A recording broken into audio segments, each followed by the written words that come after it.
Bismillahirrahmanirrahim. Assalamualaikum warahmatullahi wabarakatuh. Salam tilawah semesta. Hamdan wa syukran lillah. Allahumma sholli ala Sayyidina Muhammad wa ala ali Sayyidina Muhammad.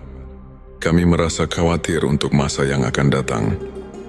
Karena kalau tidak ada peringatan dari ulama-ulama sekarang, dengan cara membeberkan hukum-hukum Allah dan Rasul-Nya itu, jelas untuk masa yang akan datang akan lebih parah lagi daripada sekarang. Maka dengan ini kami akan memberanikan diri di channel Tilawah Semesta ini untuk siap melanjutkan pembahasan tentang ilmu makrifat tingkat tinggi, ilmu makrifat dan tauhid, karena Allah telah berfirman yang dicatat dalam Al-Quran surat ketiga ayat 79 yang artinya sebagai, berikut hendaklah kamu menjadi orang-orang Rabbani, karena kamu selalu mengajarkan Alkitab, dan disebabkan kamu tetap mempelajarinya. Juga ada lagi keterangan untuk menerangkan rahasia sifat-sifat ketuhanan. Itu bisa juga, tapi harus memakai kata rumus siloka. Jadi setelah menemukan dua di video sebelum ini, kami agak tahu cara dan taktik untuk merumus kata-kata rahasia, sedikitnya kami memahami. Maka dengan ini, insya Allah semoga Allah memberikan taufik dan hidayahnya, sehingga bisa lancar untuk kelanjutannya, dalam upaya menumbuh suburkan ilmu dan iman secara ruhul. Islam sebagaimana dimaklumi bersama, di tengah-tengah masyarakat kita telah berkembang pesat ilmu-ilmu keislaman, seperti ilmu kalam, ilmu tafsir, ilmu hadits fiqih, tasawuf, dan lain-lain. Bahkan di akhir abad ke-20 ini ada kecenderungan masyarakat semua ilmu untuk mendalami ilmu tasawuf. Hal ini ditandai dengan semakin maraknya untuk mendalami penerbitan buku tasawuf dan upaya oleh kalangan luas masyarakat. Semua ilmu ini dijabarkan oleh masyarakat dalam kehidupan mereka sehari-hari, sehingga dapat membentuk kehidupan agamis.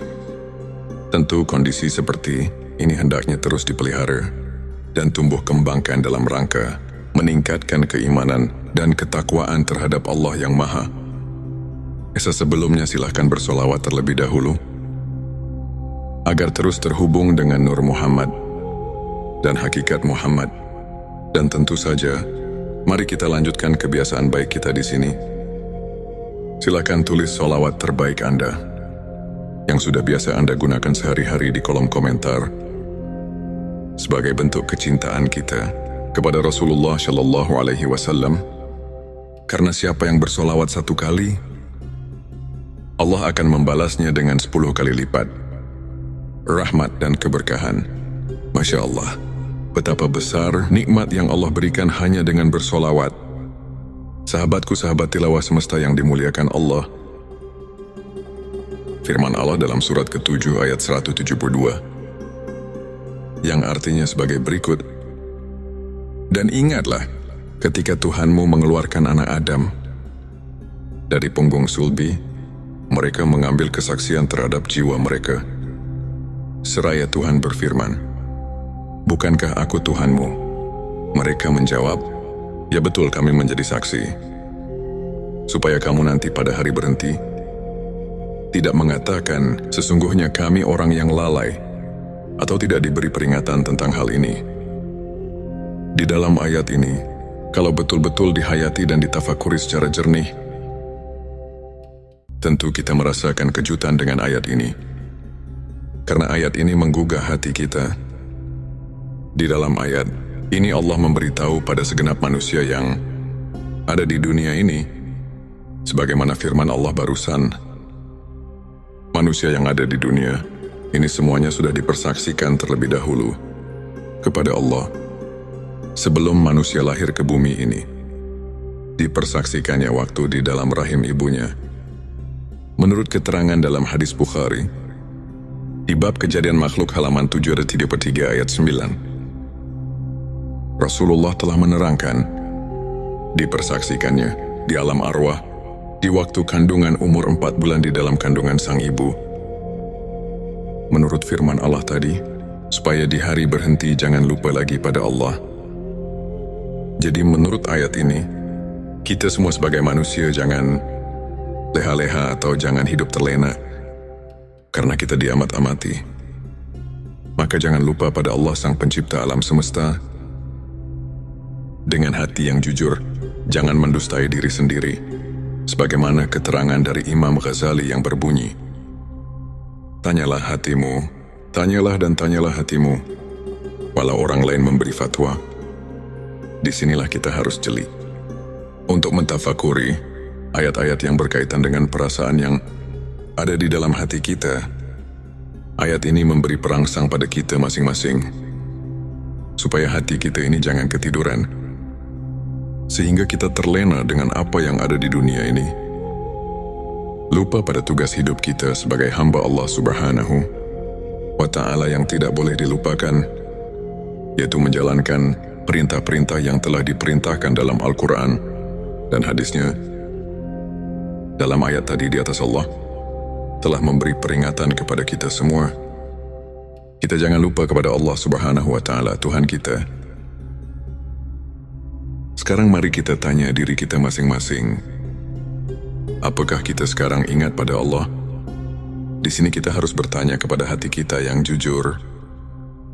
Jangan membohongi diri sendiri, karena di sini bukan ditanya ingat pada namanya Tuhan, tapi di sini ditanya ingat pada Tuhannya. Yang diberi nama Allah, yang diberi nama Tuhan. Kenapa pertanyaan seperti ini?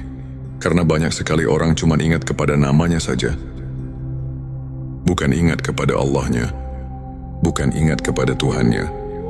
Untuk menjawab pertanyaan ini, pertama kita harus memakai pikiran yang mendalam, kedua harus vakum bidawahir, ketiga harus memakai hati yang jujur.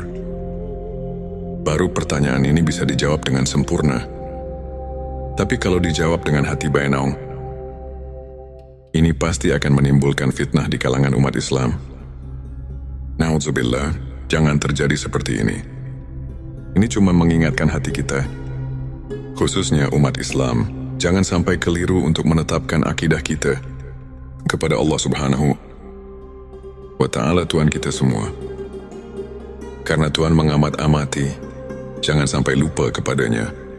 Sebelum kita akhiri video ini, jangan lupa untuk menuliskan sholawat terbaik Anda yang sudah biasa Anda gunakan sehari-hari di kolom komentar, agar keberkahan semakin mengalir dalam hidup kita.